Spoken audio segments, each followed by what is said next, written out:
Muy buenas noches, bienvenido de nuevo a su programa Acción Positiva, donde cada domingo pues estamos tratando de llevar a su hogar temas interesantes de la vida nacional, incluso de la vida internacional, los cuales pues puedan ayudarnos a tener una mejor comprensión de este mundo en el cual vivimos.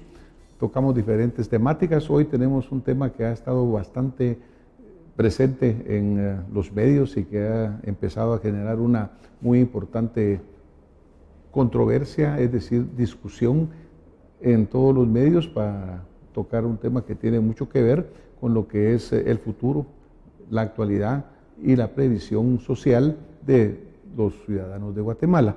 Mi invitado de esta noche, a quien tengo mucho gusto de introducir, es el licenciado Carlos Contreras, presidente de la Junta Directiva del Instituto Guatemalteco de Seguridad Social. Licenciado, mucho gusto tenerlo acá en Acción Positiva. Ya habíamos tenido el gusto de tener al licenciado Contreras anteriormente en un programa hace un año y medio o dos probablemente, tocando también temas relacionados con el área del Ministerio de Trabajo. Pero qué gusto tenerlo aquí de nuevo, licenciado. No, muchísimas gracias por la invitación. Siempre es un gusto, he admirado toda su trayectoria profesional y la contribución con este programa, de manera que me da un gusto realmente estar con usted y sobre todo que nos permite estar en contacto con la audiencia para poderles explicar temas, para poder contribuir a su información respecto de estos aspectos que nos ha tocado administrar, que tienen una enorme trascendencia para la vida de los trabajadores y de los guatemaltecos, ¿verdad? Claro, porque temas tan fundamentales como la salud, ¿verdad, Carlos? En el sentido de que no es solamente la salud hoy, sino que la salud cuando yo esté mayor, la salud cuando dentro de los años que vengan, qué va a suceder, incluyendo la parte de previsión, etcétera, toda esa estabilidad que es necesaria verdaderamente para que el ciudadano esté tranquilo y tenga una vida feliz, podríamos decir, dentro de un sistema. Como presidente de la Junta Directiva del Instituto Guatemalteco de Seguridad Social, Carlos, seguramente ustedes tienen u oyen mucho de lo que la gente a veces comenta, porque hay mucha gente que, voy a mencionar ahorita a un lado, siempre están o tienen algo que alegar, por así decirlo, sobre el servicio que da el Instituto Guatemalteco de Seguridad Social, que a veces es lento, que a veces no hay medicina, que llegan y se hacen largas colas. Por otro lado, estoy seguro que nosotros también hemos oído de gente que reconoce que si no existiera el seguro, pues tampoco habrían tenido los servicios que se han tenido, no tendrían acceso a sus medicamentos, no tendrían acceso a las cosas que los logran tener una mejor calidad de vida. O sea que tenemos ambos puntos de vista. Ustedes en la Junta Directiva, ¿cómo perciben esta información y cómo la analizan, Carlos? Bueno, lo primero es que nos inspira una enorme preocupación en lo inmediato, en el sentido de que tenemos la responsabilidad de ofrecer a nuestros afiliados, a los trabajadores que están inscritos en la Seguridad Social, la mejor calidad en el servicio, tanto desde el punto de vista de la atención en salud, como en el aprovisionamiento de medicamentos y por supuesto que la primera reacción es trabajar activamente para tratar de contrarrestar todos estos fenómenos negativos que hoy caracterizan el servicio de la seguridad social. Y sobre todo también estamos muy conscientes de que es un tema que no ha nacido espontáneamente en los últimos meses, sino que es un tema que es la consecuencia de muchísimos años de una baja atención en cuidar los aspectos de administración, de preparación, de planificación en términos integrales en la gestión de la seguridad social. Y eso nos hace que abordemos los temas en forma estructural, es decir, tratando la Junta Directiva de afrontar temas que están haciendo crisis hoy, pero que para resolverlos sí tenemos que generar estrategias que resuelvan verdaderamente el problema y no los fenómenos. Voy a hablar de esos planes que tenemos, de todos los programas que tenemos para resolver este tipo de fenómenos en el corto, mediano y largo plazo. Pero siguiendo con una respuesta a tu pregunta, por otra parte, nos inspira una enorme responsabilidad y compromiso porque la seguridad social no es un simple servicio administrativo del Estado. La seguridad social es un valor de nación que le da al guatemalteco que es afiliado y que debería ser a todos los guatemaltecos, certidumbre, certeza frente a la vida. En los momentos en los que nadie piensa, pero que se llegan eventualmente, un accidente automovilístico, una enfermedad grave, no contagiosa, que eventualmente puede resultar inesperadamente, eventualmente hasta un cáncer podemos hablar, o enfermedades contagiosas graves, ¿verdad? Que uno no se las espera ni quisiera tenerlas, pero que llega el momento en que suceden. Y en Guatemala, atender una enfermedad de esa naturaleza, un accidente de ese tipo, es muy caro. Sumamente es caro, muy prácticamente. Caro. Y aquella persona que tiene un trabajo ordinario, con un salario un poco más arriba del mínimo, como son los salarios promedio en nuestro país, que el salario promedio de los cotizantes en el ICS es de unos 4.200 quetzales mensuales. Cuando ocurre un accidente o un riesgo de esta naturaleza, el que no tiene afiliación a la seguridad social inmediatamente cae en la extrema pobreza, porque pierde el empleo, pierde la forma de ganarse la vida, tiene que afrontar gastos para los que nunca pudo ahorrar porque vive al día. Claro. Y por supuesto vienen los endeudamientos, viene la zozobra, viene la inquietud en él y en la familia. Y obviamente el futuro, ¿verdad, Carlos? Porque obviamente con todo esto, ¿y ahora qué pasa? ¿Y ahora qué gana? Adelante? ¿De dónde recibe dinero? Exactamente. Entonces la estrategia de la seguridad social es una estrategia para la certeza en la vida. Y debe ser una estrategia que le provea al trabajador, a la persona que en un momento determinado incurre en un riesgo, debe proveerle la solución, no importa el costo que ésta tenga, no importa el precio que ésta tenga, porque lo que le interesa a la seguridad social, a la nación a través de la seguridad social, es el restablecimiento de la persona para su reinserción en la actividad económica y para que su familia no sufra. Entonces, nosotros en la Junta Directiva partimos desde la angustia de primera mano, inmediata, de que no estamos pudiendo dar bien un servicio, a pensar que verdaderamente la responsabilidad nuestra es una responsabilidad mucho más grande y que tenemos en las manos una estrategia de nación que debe ser solvente, que debe ser de calidad y que debe estar ahí cuando se le necesita. De manera pues que eso nos ha llevado a que en la Junta Directiva adoptemos una actitud muy creativa, muy intensa. Somos muy prudentes y en exponer las ideas muy públicamente. Preferimos inclinarnos a los resultados, pero quisiera comentarte que en los últimos meses hemos ido impulsando varias estrategias. Aprobamos el 5 de febrero el Plan Maestro de Infraestructura, que nos va a permitir en 5, 10 y 25 años contar con instalaciones decorosas para nuestros afiliados. El Plan Maestro de Infraestructura parte de un plan de mantenimiento y remodelaciones de corto plazo. Aprobamos para los próximos 5 años 7 hospitales generales, 6 de ellos, 5 en el interior del país, en Jutiapa, Zacapa, Cobán, San Benito, Petén, Santa Lucía, Cotzumalguapa, y 2 en la ciudad de Guatemala, un hospital general para apoyo en la parte nororiental de la ciudad y un hospital de especialidad en cirugías en el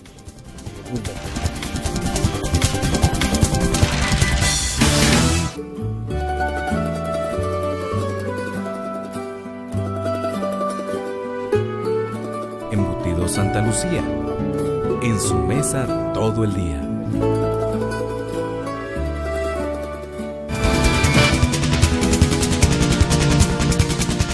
El Plan Maestro de Infraestructura parte de un plan de mantenimiento y remodelaciones de corto plazo.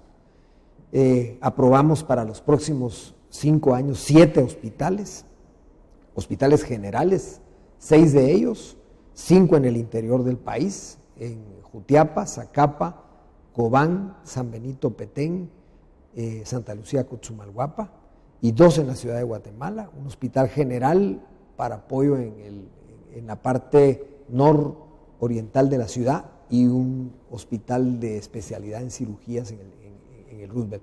Entonces, estamos trabajando en planes estructurales que permitan salir adelante a las demandas que tenemos el día de hoy. Si en este momento, no sé si ustedes lo hacen o no, pero si en este momento tú tuvieras que decir tu grado de satisfacción con la labor que está realizando el ICS, ¿cuál sería ese grado de satisfacción, Carlos? Como decía al principio, miren cuánta gente dice que llegan, por ejemplo, a la zona 9, y resulta que no los atienden porque hay demasiada gente, resulta que pasaron horas esperando y que al final se van sin un resultado. ¿Cuál dirías tú que en este momento sería el nivel de satisfacción que tú tendrías del servicio que ahí se está dando y cuál sería, digamos, la recomendación a la gente que está llegando ahí? Bueno, lo primero es que, digamos que la satisfacción que hoy tenemos como Junta Directiva es tener un trabajo incansable y permanente en función de los afiliados. Sin embargo, estamos conscientes de que los resultados, aunque están por llegar, no han llegado como deben llegar. En los otros planes que hemos adoptado, tenemos un plan que es el plan de abastecimientos, que es tal vez de los más ambiciosos que tenemos, que creo yo que nos va a dar un excelente resultado y yo siento satisfacción por ese plan, y todos en la Junta Directiva. Y este plan nos tiene que permitir en el corto plazo dotar de medicamentos a todas nuestras unidades. Estamos discutiendo y estamos además consultando a instancias como la Procuraduría General de la Nación y la Contraloría General de Cuentas, una estrategia que permita la adquisición de muy corto plazo en mecanismos que no representan fraccionamiento, pero que sí nos permiten abastecernos de corto plazo. Estamos también por someter a la Junta Directiva a través de la Administración un plan de juntas de licitación y cotización extraordinarias que deberían durar en su función 4 meses y que permitirían que podamos agotar las más de 1000 licitaciones y cotizaciones que tenemos pendientes de realizar, que se han ido quedando, digamos, detenidas en razón de cambios en la legislación y cambios en los reglamentos de contrataciones. Esto nos va a permitir también implementar juntas de licitación permanentes en muy corto plazo, que permita que podamos también tener abastecimientos de corto plazo. Estamos hablando que deberíamos estar cumpliendo con abastecimientos entre los próximos 30 y 60 días en los medicamentos primordiales que necesitamos. Nuestra lista de primordiales también tiene sus esquemas de prioridad, 29 los más prioritarios, nos vamos a una cifra superior a los 100 en una segunda etapa y tenemos 387 medicamentos que tenemos que realizar. Pero en el mediano plazo tenemos una ambición muy grande que es generar optimización en el abastecimiento de medicamentos. Que eso es de la parte que el paciente se queja muchísimo, ¿no? Eso es de lo que más se queja, claro. Pero además es de lo que es realmente estratégico. Nosotros en eso estamos conscientes de que nuestra estructura de adquisiciones no está orientada para adquirir con competitividad los medicamentos que realmente necesita la institución a precios que sean competitivos. Y para eso nosotros estamos revisando toda la estructura de adquisición. Tenemos un convenio con la Organización Panamericana de la Salud y la Organización Mundial de la Salud, y un convenio con UNOPS, la Oficina de Naciones Unidas para las Adquisiciones. A través de dichos convenios, lo que estamos haciendo, ya lo iniciamos en estos días, primero la revisión de todos los términos de referencia y contenidos de todos los medicamentos, que en el lenguaje médico y de seguridad social se llaman códigos. Entonces estamos revisando todos los términos de referencia y contenidos de los medicamentos, de los códigos, con el apoyo de expertos internacionales de OPS y UNOPS, y vamos a generar pedidos sobre listados de medicamentos que verdaderamente son los que necesitamos nosotros, y esperamos tener un abastecimiento sostenible a excelente precio, con muy buena calidad, durante los años 2017 y 2018. Todo esto Entonces, que tú mencionas, tenemos toda una estrategia, ¿verdad? Todo esto que tú mencionas obviamente requiere muchos recursos, Carlos. Entendemos por las diferentes publicaciones hechas tanto por el seguro como por otras fuentes, de que, por ejemplo, hay una deuda muy alta que mantiene el Estado. se habla de entre el Estado, las universidades, la universidad incluso, creo que la iniciativa privada, las municipalidades, hablan de 34.000 millones de quetzales aproximadamente. Obviamente en un flujo de efectivo del Seguro Social, esto tiene que causar un impacto. Entiendo que actualmente se le sigue dando prestación de servicio al trabajador del Estado, aunque el Estado sea moroso, y a otros que no, pues no se les da. Pero, ¿cómo se podrá recuperar ese ingreso realmente? Porque yo creo que cambiaría muchísimo todo este plan que tú tienes en el sentido de tener más medicamentos, más disponibilidad, si tuvieras un flujo efectivo mucho mejor. Claro. Y yo estoy absolutamente convencido de que la mora en el pago de las obligaciones del Estado, que es histórica desde su fundación hasta nuestros días, por muchos años, ha significado el nivel de seguridad social que tienen los guatemaltecos el día de hoy. Es decir, tenemos un nivel del 18 al 20% de cobertura de seguridad social cuando deberíamos estar en el 100%. Si el Estado hubiera provisto de los recursos que hubiera tenido que trasladar a la seguridad social históricamente, la seguridad social hubiera podido tener un crecimiento ordenado, como lo prevé la propia ley del ICS, que es una ley de 70 años, pero una ley bastante completa y visionaria, y que prevé la incorporación de todos los sectores de los guatemaltecos que están insertos en la producción de bienes y servicios. O sea, estamos hablando de más allá de la población económicamente activa, o la población económicamente activa con sus familias. Y a estas alturas pudiéramos estar soñando con una cobertura universal en seguridad social y no tendrían aquí los guatemaltecos a la salud pública, ni la salud pública, que debe ser gratuita, pero para primer nivel de salud, no estaría teniendo que resolver los problemas de salud de todos los guatemaltecos. De manera que la diferencia entre que el Estado hubiera pagado correctamente y no haberlo hecho es tener el tipo de salud integral que tiene la población y la precariedad de la seguridad social, a pesar de que la seguridad social en lo que le compete respira, es decir, tiene cotizaciones propias y ha crecido en función de sus posibilidades financieras. De manera que es la diferencia que tiene con la salud pública, que no hay manera que crezca ni abarque porque no es cotizada y entonces no abarca, ¿verdad? Ahora, obviamente la gente que cotiza en el Seguro Social en parte refleja lo que es nuestra economía, ¿no? Que nosotros tenemos una economía informal que anda entre el 70-80%, dependiendo de la fuente que tú consultes. Pero y toda esta gente que está en la informalidad no cotiza. Entonces, prácticamente el seguro está cubriendo entre un 17 y un 20% de la población. Cuando tú hablas de una cobertura universal, ¿cómo se cubriría toda esta gente que no cotiza por un lado, que no se integra a la formalidad? ¿Cómo podría cubrir ese costo? Francis, aquí hay dos cosas que deberíamos considerar, en mi opinión. Primero, hablar de informales o de informalidad es peyorativo. Esa gente es muy formal para ganarse la vida, salir todos los días de su casa y regresar con el pan de sus hijos bajo el brazo. El problema es otro, es decir, si hay 80% de informalidad y 20% de formalidad, yo me preguntaría quiénes son los equivocados. No puede ser que los más estén equivocados y los menos estemos bien. Yo lo que creo es que en el caso de la seguridad social no ha sido lo suficientemente creativa para ir hacia la población y ofrecer las formas de su incorporación, tanto en la calidad de los servicios como en la forma fácil de la captación de la contribución. Yo hablé de la ley del ICS, que es visionaria.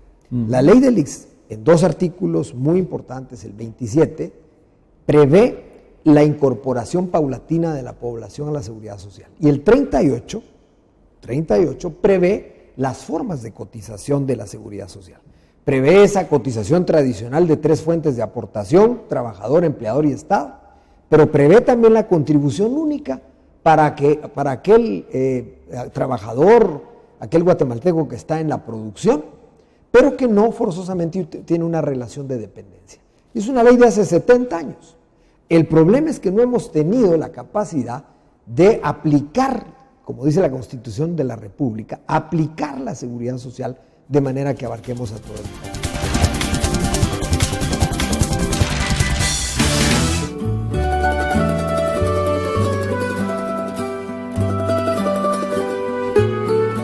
Embutidos Santa Lucía.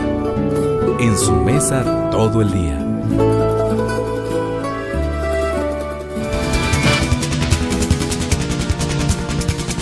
El problema es que no hemos tenido la capacidad de aplicar, como dice la Constitución de la República, aplicar la seguridad social de manera que abarquemos a todo el mundo. Ahora quisiera ir a otra respuesta que se quedó un poco trunca y es, por supuesto, que si hubiéramos tenido y si tuviéramos los recursos que nos tiene que dar el Estado como patrono, recursos también incompletos que nos traslada de los trabajadores muchas veces, o como Estado, no tuviéramos el problema de las colas en los consultorios. Tendrías más capacidad de tendríamos atender. más médicos especialistas. Claro. Hoy no tenemos médicos especialistas porque nuestros salarios salieron de mercado, son muy bajos para los médicos y los especialistas. Antes era una expectativa de vida para un joven profesional, un médico, un químico farmacéutico, ir a trabajar al ICS. Hoy no es así. Los médicos no quieren trabajar con nosotros porque nuestros salarios son bajos.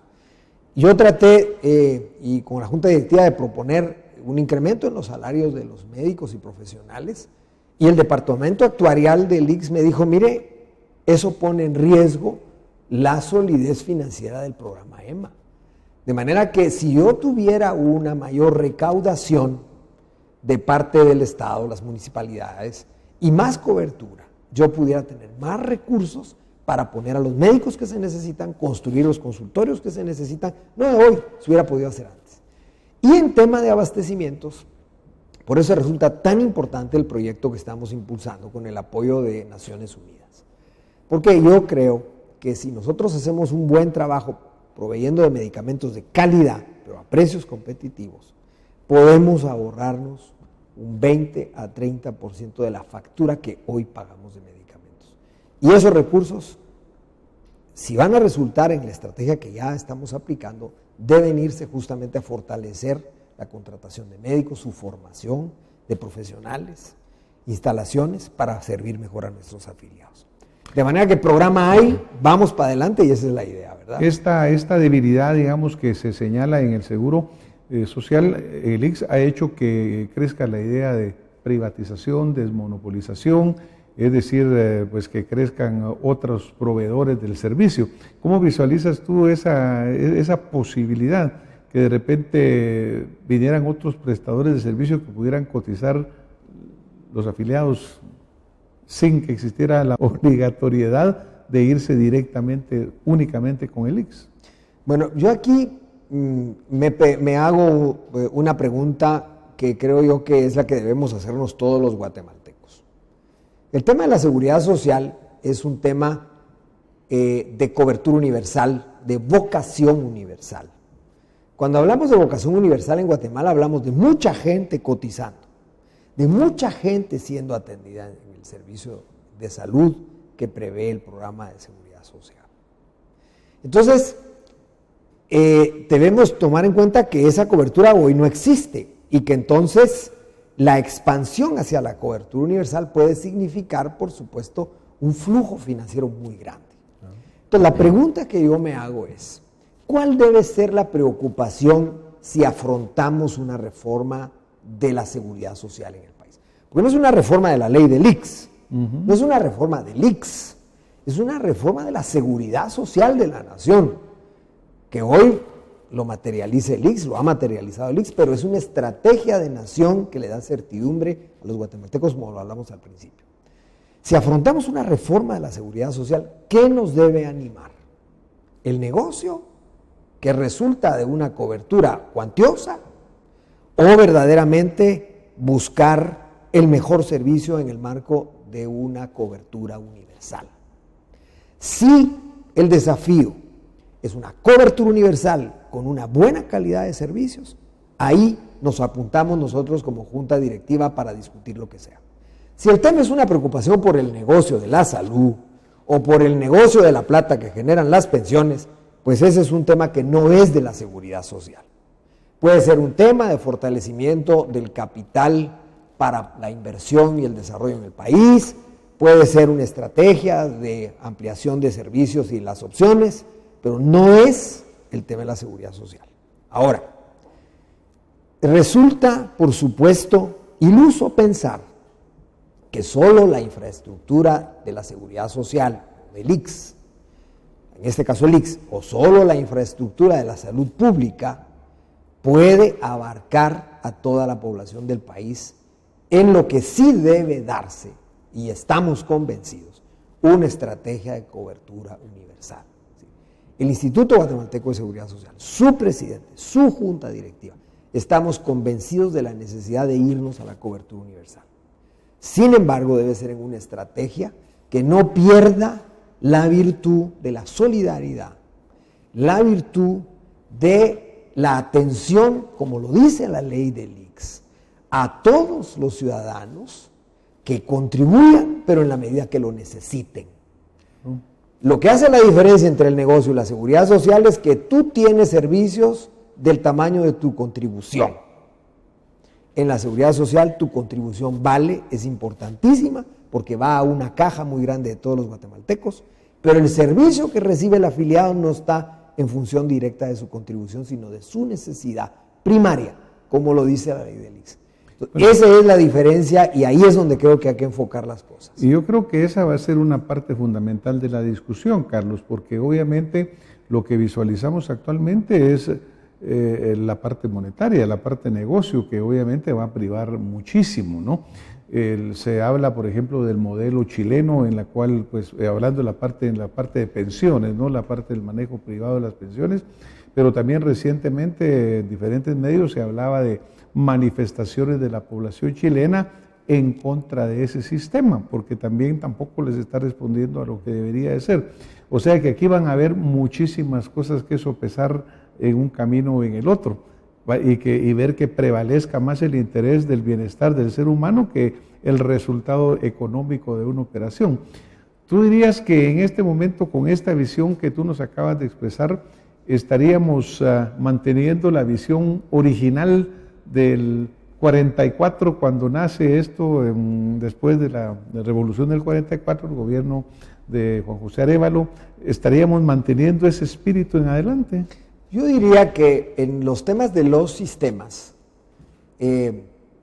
existen distintos al guatemalteco, como el chileno, pero también está el colombiano, también está el peruano, está el mexicano, están los sistemas europeos y está el sistema guatemalteco. El sistema de la seguridad social de Guatemala es un sistema sólido de hace 70 años y es el único que no es deficitario de América Latina.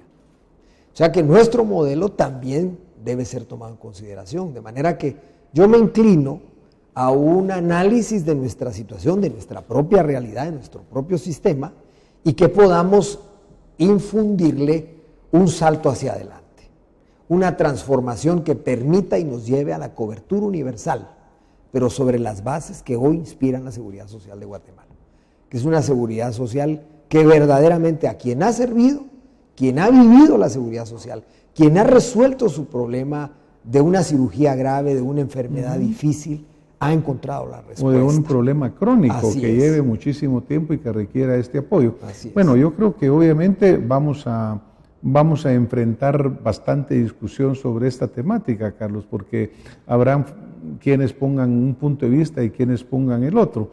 Hay ahorita quienes están proponiendo el cambio y le llaman modernización, le llaman modificación, etcétera. Así que a mí lo que no me gusta de la televisión y de estos programas es que el tiempo avanza tan rápidamente, Carlos. Hoy nos vamos a tener que ir. Antes de que nos retiramos, ¿tenés algún mensaje en particular que quisieras dejarle a nuestra audiencia? Sí, en efecto, los temas de la transformación del ICS son de todos los guatemaltecos, no solo son de un sector o del otro, son de todos. Nadie por su parte y separadamente va a lograr un resultado. Pero si nos unimos todos, si discutimos juntos sobre un objetivo común, a través del diálogo, nosotros vamos a poder lograr una transformación de la seguridad social hacia la cobertura universal, con calidad de servicios y con competitividad en los precios. Y eso es lo que proponemos, lo que propongo yo, lo que propone la Junta Directiva del ICS. Muchísimas gracias. Agradecemos al licenciado Carlos Contreras, presidente de la Junta Directiva del ICS, el haber compartido con nosotros esta noche. Seguramente vamos a seguir tocando el tema y muy probablemente tengamos en próximo futuro la oportunidad de tenerte de nuevo aquí con nosotros. Pero hoy nos tenemos que retirar. Muchísimas gracias a ustedes por habernos acompañado y nos vemos la próxima semana con más acción positiva. Muy buenas noches.